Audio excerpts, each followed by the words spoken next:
बिस्मिल्लाहिर्रहमानिर्रहीम। अस्सलाम वालेकुम। उम्मीद है आप ठीक होंगे, खैरियत से होंगे। तैयब बलोच आपकी खिदमत में फिर से हाजिर है जी।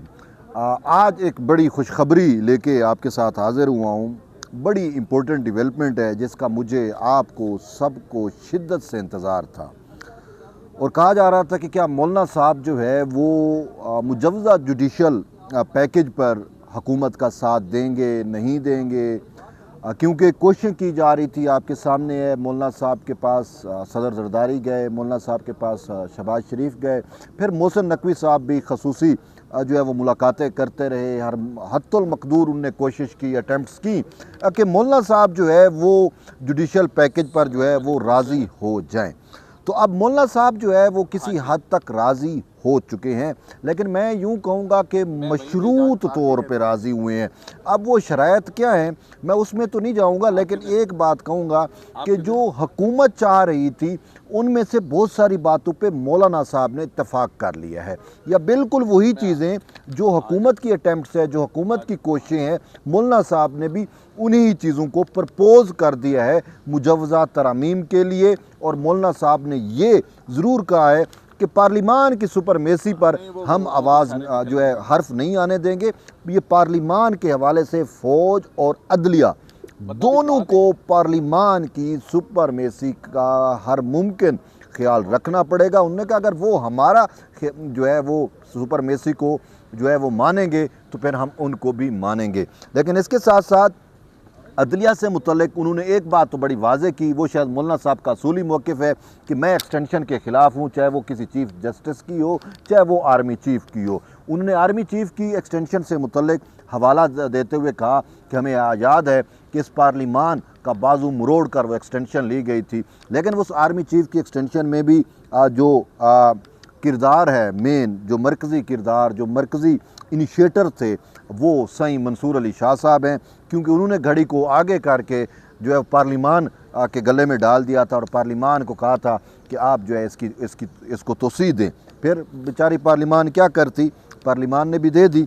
तो यूँ अब भी मामला सईं मंसूर अली शाह का है कि सईं मंसूर अली शाह चीफ़ जस्टिस बनेंगे या नहीं बनेंगे, क्योंकि मंसूर अली शाह साहब ने चीफ़ जस्टिस बनने से पहले ही अपने आप को मुतनाज़ा किया है। वो इस पूरे प्रोसेस का हिस्सा थे। जो जुडिशल पैकेज आ रहा था उनसे भी डिस्कस हुआ, चीफ़ जस्टिस की मौजूदगी में उनसे डिस्कशन हुई, वज़ीर कानून ने उनको बताया कि हुकूमत क्या सोच रही है, किस तरीके से जजेस की अपॉइंटमेंट का तरीक़ाकार जो है वो तब्दील किया जाएगा और किस तरीके से जो है वो बाकी मामलात जो हैं वो तय किए जाएंगे। अब सईं मंसूर अली शाह साहब जब इस पूरे प्रोसेस का हिस्सा थे, पता नहीं न जाने मंसूर अली शाह के जहन में क्या आया। उनको ये पता था कि हुकूमत के पास 2/3 है तो वो हुकूमत किसी टाइम भी ये चीज़ें कर सकती है। तो उन्होंने अपने तौर पर यह सोचा कि अगर हुकूमत सियासत कर रही है तो क्यों मैं पीछे रह जाऊँ। तो उन्होंने भी सियासत शुरू कर दी और जुडिशल पॉलिटिक्स को, मैं तो नहीं, खुद उनके यूट्यूबर जो हैं वो भी यही कहती हैं कि मंसूर अली शाह ने जुडिशल पॉलिटिक्स की है। और सही ने फिर इतनी हद तक चले गए कि पार्लिमान की सुपरमेसी को भी उन्होंने अंडर एस्टिमेट करने की कोशिश की और फिर पूरे पार्लिमान को हैंग कर दिया, यानी कि हाउस इनकम्प्लीट कर दिया। 6 जून से लेकर अभी तक तफसीली फ़ैसला नहीं आया मखसूस नशिस्तों का। सितंबर में हम आ चुके हैं लेकिन पार्लिमान अभी तक कंप्लीट नहीं है। और ये सारा का सारा जो है वो सईं मंसूर अली शाह का किया करता है। अगर वो ऐसा ना करते, वजह क्या थी? वजह ये थी कि ना रहेगा बांस ना बजेगी बांसुरी, यानी ना हुकूमत के पास 2/3 होगी और ना हुकूमत ये जुडिशल पैकेज लेके आ सकेगी और ना वो जजेस की तैनाती का तरीक़ाकार तब्दील होगा और ना जजेस की जो है सीनियरिटी से मुतल्लिक हुकूमत कोई मेकानिज़म जो है वो अडाप्ट कर लेगी। PTI का मैं नहीं समझता, PTI की हुब उनको हो सकती है, हुब इमरान हो सकता है, लेकिन बुग़्ज़ ये भी था असल में, क्योंकि वो नहीं चाहते थे। और इसी चीज़ों को बेस बनाकर उन्होंने एक मावरा बकौल जस्टिस नईम अफ़गान के, बकौल जस्टिस अमीनुद्दीन ख़ान के मावरा आइन एक शहकार तख्लीक किया। मेन मकसद था कि पार्लिमान से जो है वो 2/3 खींचना। फिर भी उनके पास वक्त था, अपने फ़ैसले की तस्दीक भी कर सकते थे, अपने फ़ैसले पर इम्प्लीमेंटेशन भी करा सकते थे, चीज़ें उनके पास थी। लेकिन उन्होंने कहा कि नहीं, मैं तो न्यूयॉर्क यात्रा पे जाऊंगा, मैं जो है वो छुट्टियों पे जाएंगे, और पूरा वो इंसाफ का जो है सिस्टम वो मुअत्तल करके चले गए। लेकिन आज मौलाना फजल रहमान ने ऑन दी फ्लोर जो बात की वो उन्होंने ये कहा कि मैं तजवीज़ करता हूँ, हुकूमत को तजवीज़ दे रहे हैं बेसिकली कि अदालती इस्लाहत अपोजिशन के साथ मिलकर बैठ की जाएँ। यानी कि मौलाना साहब हुकूमती बेंचों में नहीं आएंगे, लेकिन मौलाना साहब अपोजिशन के बेंचों पे बैठ के वो तरामीम की हिमायत करेंगे। लेकिन किन तरामीम की हिमायत करेंगे? जो मौलाना साहब के बकौल मौलाना साहब ने जो अपनी तजवीज़ दी है, और वो तजवीज़ बहुत काबिल अमल है, और वो तजवीज़ से पार्लिमान मज़ीद मजबूत होगा। और वो तजवीज़ कहीं ना कहीं हुकूमत भी उसको डिस्कस कर रही थी, और वो तजवीज़ कहीं एकदम नहीं आ गई।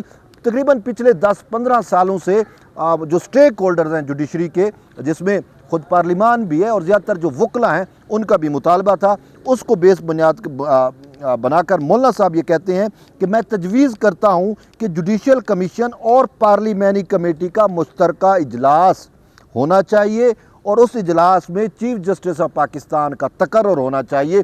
और फिर वो ये कहते हैं कि ये सीनियरिटी कोई म्यार नहीं होता कि जी ये मंसूर अली शाह साहब सीनियर हैं तो इसको चीफ जस्टिस बना दो। उन्हें कहा नहीं, कम्पिटेंसी भी देखनी पड़ती है। कल को कोई मजूर हो और वो सीनियरिटी पे आ जाए तो क्या हम उसको भी बना दें चीफ जस्टिस? तो उन्होंने कहा कि ऐसा नहीं होना चाहिए। ये जो जुडिशल कमीशन के मेंबरान हैं ये, और जो पार्लिमानी कमेटी बनी हुई है जजेस अपॉइंटमेंट वाली, वो मिल बैठे और मिल बैठकर वो सुप्रीम कोर्ट के 5 या 3 जो सीनियर 3 जजेस हैं उसमें से जो उस क्राइटेरिया के ऊपर पूरा उतर रहा हो उसको बतौर चीफ जस्टिस ऑफ पाकिस्तान उसको नॉमिनेट किया जाए। और ये तो हुकूमत भी चाहती है, ये तो वकला भी बड़े अरसे से चाह रहे थे, और ये खुद सही मंसूर अली शाह भी चाहते थे। अब देखें ना, वो इस्लाम में है ना कि जो चीज़ आप अपने लिए पसंद करो वो दूसरों के लिए भी पसंद करो। जो इन्होंने इस्लाम हाई कोर्ट्स के जजेस के लिए पसंद किया कि अगर ये मंसूर अली शाह की तजवीज़ है, ये कोई ऊपर की नहीं है। मंसूर अली शाह साहब ने खुद कहा कि अगर किसी हाई कोर्ट में आपने चीफ जस्टिस का अपॉइंटमेंट करना है तो हाई कोर्ट के 3 सीनियर जजेस जो हैं वो एक पैनल हो, उन 3 जजेस के नाम हैं, उनमें से मुख्तलिफ क्राइटेरिया जो है मैं उसको चेक करके उन 3 में से एक जज अपॉइंट किया जाए बतौर चीफ जस्टिस इस हाई कोर्ट, लाहौर हो, इस्लामाबाद हो, कोई भी हो। और हुए भी सही, लाहौर हाई कोर्ट की चीफ जस्टिस की जो तैनाती हुई वो 3 में से एक को लिया गया। सिंध हाई कोर्ट के जो चीफ जस्टिस की तैनाती हुई वो 3 में से एक को लिया गया। अब जी अगर हाई कोर्ट के लिए ये म्यार है तो सही मंसूर अली शाह के लिए भी यही म्यार होना चाहिए।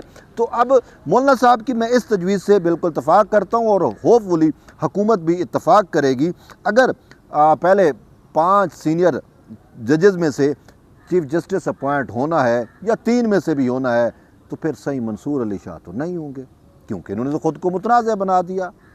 ये अब बात यह है कि हुकूमत तो पहले यही चाहती थी, और ये असल में ये इख्तियार जो आया था वो 19वीं तरमीम से आया था, और 19वीं तरमीम मौलाना साहब ने भी कह दिया वो ब्लैकमेल करके दी गई, तो उन्होंने कहा 18वीं तरमीम को बहाल किया जाए। और यूँ सबसे अहम चीज़, अहम डेवलपमेंट जो है वो यही है कि अब जुडिशल पैकेज के जो मुजवज़ा जुडिशल पैकेज है उसके खद्दो खाल वाज़े होना शुरू हो गए हैं। अच्छा, ये जो मौलाना साहब की तजवीज़ है ना, इस तजवीज़ को ख़ुद वज़ीर कानून ने मंसूर अली शाह साहब के साथ भी डिस्कस किया था, और अपना चीफ जस्टिस काजी फैज़ ईसा के साथ भी डिस्कशन की थी। और उन्होंने ये कहा था कि हुकूमत ये सोच रही है कि जजेस अपॉइंटमेंट वाला जो जुडिशल कमीशन है उसको और पार्लिमानी पार्टी को या पार्लिमानी कमेटी को जो है वो ज़म कर दिया जाए, और ज़म करके फिर जजेस की अपॉइंटमेंट का तरीक़ाकार जो है उसको तय किया जाए। और यही मौलाना साहब कह रहे हैं। मौलाना साहब की एक वाज़ेह तजवीज़ है कि चीफ जस्टिस ऑफ पाकिस्तान की तैनाती के लिए जो है वो जुडिशल कमीशन और पार्लिमानी कमेटी का मुश्तरका इजलास हो, और फिर जो है चीफ जस्टिस ऑफ पाकिस्तान की अपॉइंटमेंट हो। और वो जो जजेस जजेस की कमेटी है पार्लिमानी, उसमें अपोजिशन भी है, ठीक है ना। तो इसमें ये चीज़ भी ख़त्म हो जाएगी कि हुकूमत ने अपने तौर पे कर दिया। नहीं, जुडिशल कमीशन में ये जजेस भी होंगे, ख़ुद मंसूर अली शाह भी होंगे। अगर ये इसकी तजवीज़ को मान लिया जाता है मौलाना फजल रहमान की, और हुकूमत इस हवाले से आइन साजी कर लेती है, तो फिर देखेंगे कि वो क्या कहते हैं कि हुमा किसके सर बैठता है, कौन चीफ जस्टिस बनता है। बहरहाल ये अब वक्त ही बताएगा। लेकिन खुशखबरी इतनी है कि हमें ये अब ये नज़र आ गया है कि चीफ जस्टिस कोई भी बने, लेकिन एक बात है जो हम चाहते हैं कि भाई एक आइन शिकन को चीफ जस्टिस नहीं होना चाहिए। बकौल नईम अफ़गान, बकौल अमीनुद्दीन खान, इसने आइन शिकनी की। और मैं यही कहता हूँ कि क्या सदर जरदारी साहब जो ख़ुद मुहाफ़िज़ आइन भी हैं, आइन का तहफ़्फ़ुज़ करते हैं, वो किस तरीके से एक आइन शिकन जज को बतौर चीफ जस्टिस तैनात करेंगे? नहीं कर सकते ना, और वो करना भी नहीं चाहिए। तो अब चीज़ वाज़ेह हो गई है, मंसूर अली शाह तो नहीं बन रहे। तो बहरहाल ये एक अहम खबर थी, अहम डेवलपमेंट थी। आपकी फीडबैक का इंतजार रहेगा। इंशाल्लाह मिलते एक नई वीडियो, तब तक ले इजाज़त, अल्लाह।